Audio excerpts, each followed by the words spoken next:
Hello viewers, welcome back to எம்னா cooking. இன்றைக்கி என்ன லாங் வீடியோவில் பார்க்க போகிறோன்னா வெயிட் லாஸ் ரெசிபி 6.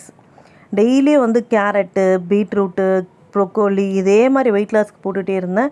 இது சாப்பிட்டு போரும் அடிக்கும். அதுக்காக கொஞ்சம் டிஃப்ரெண்ட்டாக இதுவும் ஒரு வெயிட் லாஸ் ரெசிபி தான். நீங்கள் இதே போல் ட்ரை பண்ணு. ஃபஸ்ட்டு ஒரு கடாயில் ஒரு கைப்பிடி அளவு உளுத்தம்பருப்பு எடுத்துக்கலாம்.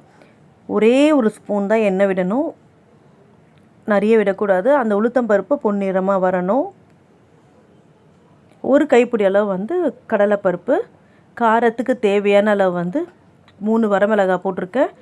3 கைப்பிடி அளவு உங்களுக்கு கொள்ளோட குவான்டிட்டி ஜாஸ்தியாக இருக்கணும், மீதி 2 பருப்போட குவான்டிட்டி கம்மியாக இருக்கணும். 2 பல் பூண்டு, 2 பல் இஞ்சி, 2 துண்டு இஞ்சி. இது நல்லா பொன்னிறமாக வாசம் வர வரைக்கும் நல்லா வறுத்துக்குங்க. வறுத்துட்டு ஆற வச்சுடுங்க. ஒரு எலுமிச்சைப்பழ சைஸ் அளவு புளியும் அதை போட்டுக்கலாம். லாஸ்ட்டாக ஆஃப் பண்ணும் போது ஆற வச்சுட்டு இதை நைஸாக அரைச்சிடுங்க. உப்பு போட்டு அரைச்சிட்டு மட்டா ரைஸ் வேக வச்சுட்டு ஒரு கப்பு 150 கிராம் ரைஸும் ஒரே ஒரு ஸ்பூன் அளவு இந்த துவையலும் வச்சு சாப்பிடுங்க. ரொம்ப நல்லது. கொள்ளு துவையல் அவ்வளோ நல்லது. உடம்புல இருக்க கெட்ட கொழுப்பெல்லாம் கரைக்கும் நம்மளுக்கு. இந்த வீடியோ உங்களுக்கு பிடிச்சிருந்தால் லைக் பண்ணுங்கள், ஷேர் பண்ணுங்கள், சப்ஸ்கிரைப் பண்ணுங்கள். மறக்காமல் பக்கத்தில் இருக்க பெல் பட்டனை ப்ரெஸ் பண்ணுங்கள். பாய்.